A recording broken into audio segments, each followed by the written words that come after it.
What's up YouTube? Hey, it's Dr. Buck, and in this video I want to talk about, yes, the COVID vaccine. So this week you might have heard that Pfizer announced that they have had a vaccine that shows it's about 90% efficacious, or 90% of patients who get the vaccine, they do not get the virus. So let's take a look at that. There's a couple other things I want to look at and what Dr. Fauci has said about the vaccination and other doctors have said about vaccines, this particular vaccine, and also rushing out vaccines and what it means for people at high risk, at low risk, should you get it. I want to discuss all that stuff, so let's do that.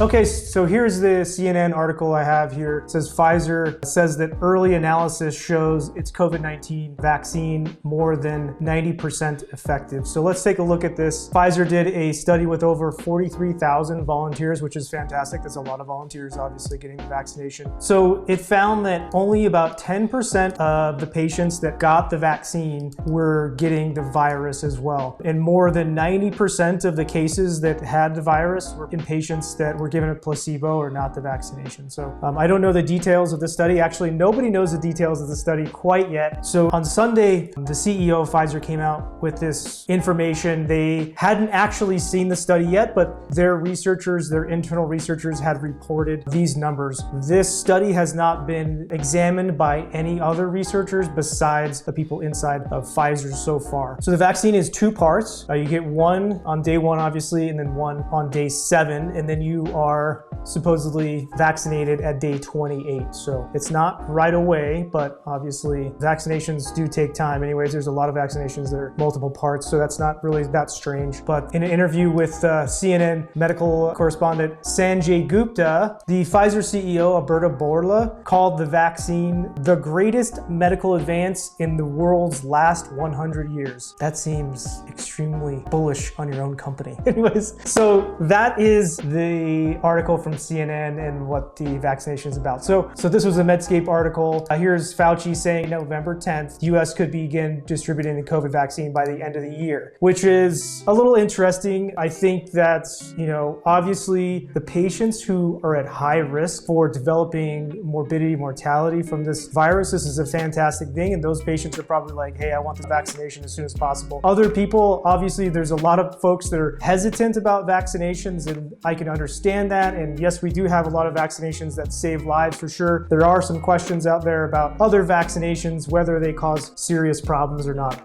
Most of the time vaccines are okay. But I think the majority of these vaccines that have been used for a really, really long time are very safe and they're a good thing for society. So hopefully this will be a good thing as well. However, on the flip side, pharmaceutical companies have been known to do things to make the company money. And in fact, their stock price increased dramatically on Monday after the announcement on Sunday, not surprisingly. So I wanted to look at what Fauci has said about the vaccination previously and what other doctors have said about the vaccination as well. So early COVID vaccines will prevent symptoms, but not the virus. This was actually October 27th that Fauci said this. This article was very interesting to me, and him saying this, because I think most people assume that when you get the vaccination, then you're not going to get the virus. Now, this study, the 90% of patients that getting this vaccination didn't get the virus. So we don't know exactly what's going to happen yet, but Fauci was hinting, or actually he wasn't hinting, he was saying that the vaccination really prevents the symptoms and not the virus spread. So those are kind of disconnected for me, and I'm not exactly sure what that means,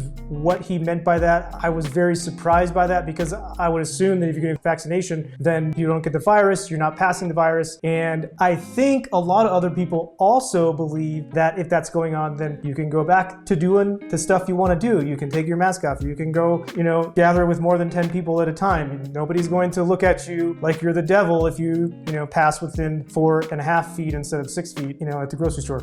So that kind of threw me for a little bit of a loop. And then Pfizer coming out and saying, yes, this is 90% effective and you don't get the virus with that. So we're going to see, I guess, what happens with that. The other thing that Fauci said in the last couple of weeks was that masks and social distancing likely until 2022. Now, this was before Pfizer announced that they had the vaccine that's 90% efficacious. However, he does say in this article that even if we get a vaccine, the masks and social distancing will be a big part of mitigating the repercussions and the spread of the virus. Also, in addition to the vaccination. So again, a lot of people are thinking, let's run out and get a vaccination. That way I can go back and do whatever I want to do and I don't have to wear a mask and do all this social distancing and change all my business rules and all those things. And that doesn't really appear to be the case in Fauci's mind, I believe. So the only other thing I wanted to talk about in this video is it seems pretty quick that they're getting this vaccination going. And is it really that fast? Maybe not, because they certainly have been working on a SARS vaccination previously, because there's been other SARS viruses, but not this specific one. So the other thing I wanted to look at was what happened the other times we've tried to rush a vaccination. And like I said, I don't have enough information to know if this has been rushed or not. I would assume not. I would hope not, but it does seem, intuitively, it seems a little fast, right? So in 1976, Gerald Ford was a president. They had the swine flu fiasco. It was the H1N1 influenza strain, and they built a vaccination. They kind of built it pretty quick. They gave it out to about 45 million Americans. About 450 patients developed Guillain-Barré. One thing my cardiothoracic surgeon who I trained with in Detroit said all the time, you can always look at numbers and stuff, but if you get that disease, it doesn't matter if it's a low incidence of that disease, if it's 1% or 0.5% or 0.1%. If you get it, it's 100% for you. You don't get 0.1 of that disease, right? You get 100% of it. So that's always something to think about. The other thing I do want to point out is that the connection between that vaccination and Guillain-Barré was also debated. So we don't know 100% if that vaccination caused a Guillain-Barré, but it is certainly a scary thing to think about, I guess. And here's one other thing. In August 25th of this year, Fauci says rushing out a vaccine could jeopardize testing of other vaccinations or vaccines. So I think this is also something to think about, because if Pfizer says, hey, we got this vaccination, it's perfect, it's great, everybody take it, everybody gets it, and then you can't test any other ones. What if that one is really bad and you have this bad outcome, right? And then you're like, we need the other vaccinations. Can you guys test those? They'd be like, no, we can't, because everybody already took this other one. So now, right, it causes problems with the research. So I think it's something to think about as a society and as a medical community, but you have to weigh the risks and benefits. And I think, the risks of the virus for some people are mortality, right?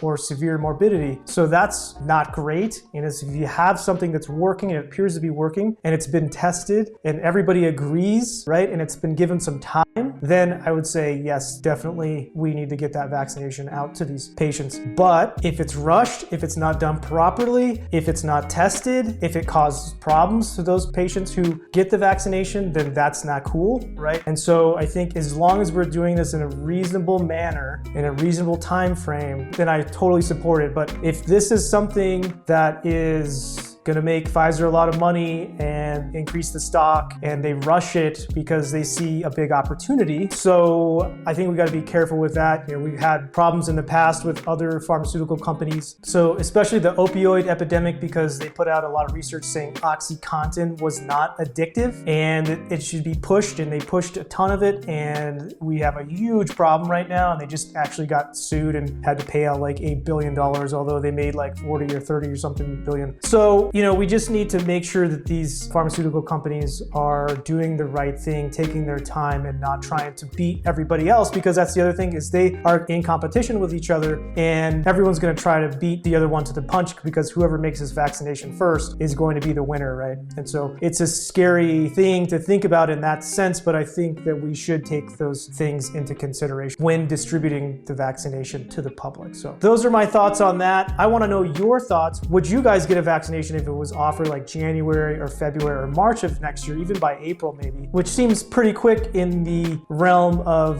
vaccination development. So that is my question to you. You tell me what you think. Thank you guys for watching these videos. I really appreciate it. Subscribe, like, share, all that good stuff. And don't forget, if you're a student and you're having trouble focusing, concentrating, you want to learn how to take tests, you want to learn how to speed read, all those things are in my course, studyhackers.com. Check it out, and I'll see you in the next video.